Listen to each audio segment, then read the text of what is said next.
Dricus Du Plessis is not the best middleweight in the world skill for skill, but he is champion for a reason, and that comes down to his game plans. Dricus finds 2 to 3 weaknesses of his opponent and then continuously exploits them. In this video, we'll look at how Dricus formed his game plans for the Adesanya, Whittaker, and Strickland fights, and break down what made them so effective.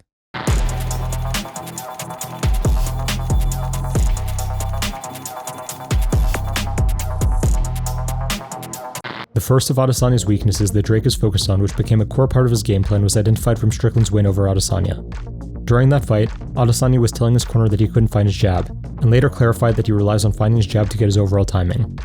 Strickland prevented Adesanya from finding his jab through a lot of hand fighting. He constantly grabbed at the lead hand, swatted it down, and even went as far as yanking on the lead hand with both of his hands, which overall greatly limited Adesanya's ability to throw it at all. Dricus doesn't have the same hand-fighting ability as Strickland, but he knew he needed to stifle the jab to punish Adesanya's reliance on it, so he found other ways to do it. Instead of preventing the jab, Dricus countered it.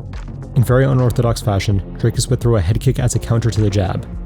This would force Adesanya to guard against it with his rear hand, preventing follow-up strikes and introducing the concern of taking a fight-ending shot off his jab. In other cases, Dricus would time his blitzes right after Adesanya's jab. Unlike Strickland's jab, which uses minimal movement, Adesanya's does affect his positioning. Because of that, his defense against the blitz was considerably worse after jabbing, allowing Dricus to catch Adesanya clean on multiple occasions. Similarly to the Strickland fight, as the fight went on, Adesanya had to greatly reduce the number of jabs he threw, affecting his ability to utilize his usual setups. The second of Adesanya's weaknesses Dricus focused on was his tendency to utilize the same counter sequence in all of his fights.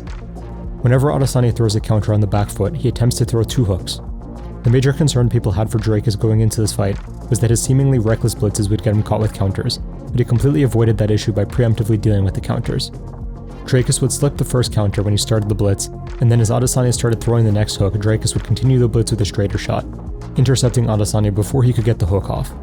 This flipped the strength of Adesanya into an offensive opportunity for Dricus, preventing Adesanya from winning the fight on the back foot as he often does. The final weakness Dricus exploited was Adesanya's situational takedown defense. When Adesanya is on the back foot, and especially when he can get his back to the fence, his takedown defense is extremely strong. However, when he commits to an attack on the front foot, he does not have the reflexes to sprawl or otherwise defend, which is why several people have had success taking him down. Dricus used this to get some easy takedowns, and almost more importantly, force Adesanya to overthink whenever moving forwards. While Adesanya did make the fight very competitive, by dismantling his core tools in his jab and counters as well as punishing aggression and forward movement, Dricus executed a game plan that subtly suffocated Adesanya and led to a finish.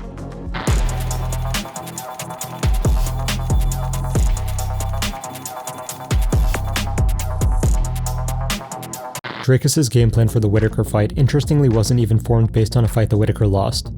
Despite Whittaker winning a fairly dominant decision over Cannonier, the fight showed a few areas of weakness that Dricus exploited. In round 3, despite getting dropped and nearly finished, Cannonier rocked Whittaker in the final minute with a simple southpaw jab.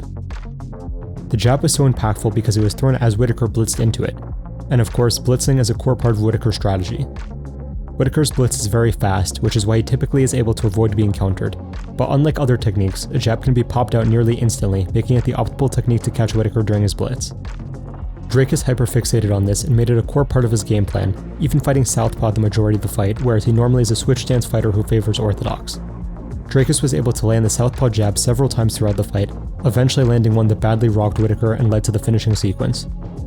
While the jab was the clear centerpiece of his game plan, Dricus exploited another vulnerability exposed in the Cannonier fight: Whittaker's tendency to get caught with low and body kicks.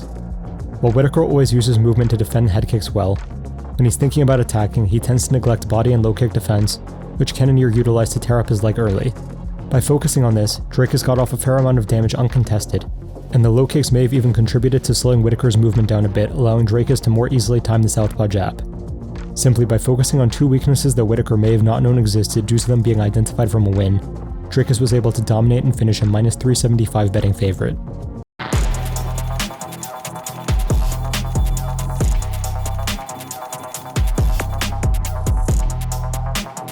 Sean Strickland has been Dricus' hardest matchup in the UFC, and many people believe he lost that fight.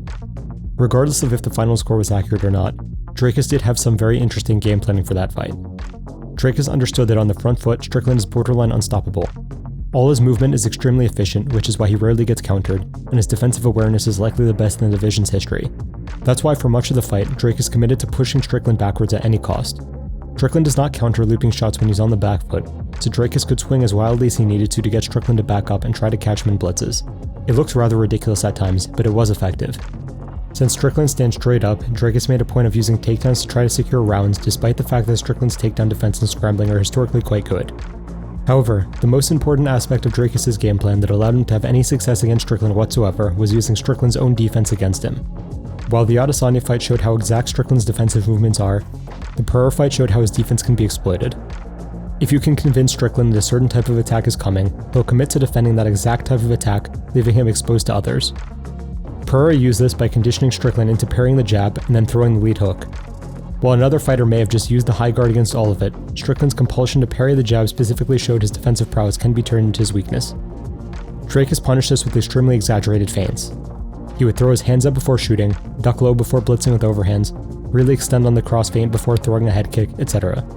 While Strickland's defensive prowess would have allowed him to read smaller feints, he proved susceptible to the larger ones. Exaggerated feinting normally isn't a good strategy because they're time consuming, which means by the time you throw your actual technique it's usually too late to connect. However, specifically against Strickland, who will defend the exact technique he thinks is coming at him, it's effective. Dricus' creative approach provided some hints regarding how the puzzle of breaking down Strickland's defense could be solved, but given how close the fight was, I do believe we need to see a rematch. Game planning and fight IQ are very underrated aspects of modern MMA. A good game plan can help a good fighter beat a great one, which is how Dricus ultimately beats fighters that no one expected him to. While Dricus' skills are a bit misunderstood and underrated, his creative game plans and discipline in following them are what makes him a truly special fighter. I'm looking forward to seeing how far his game plans can take him and how he will stack up to the greats in middleweight history. If you like this video, please like, subscribe, and check out my Instagram for more content, link in the description. Have a great day, and until next time.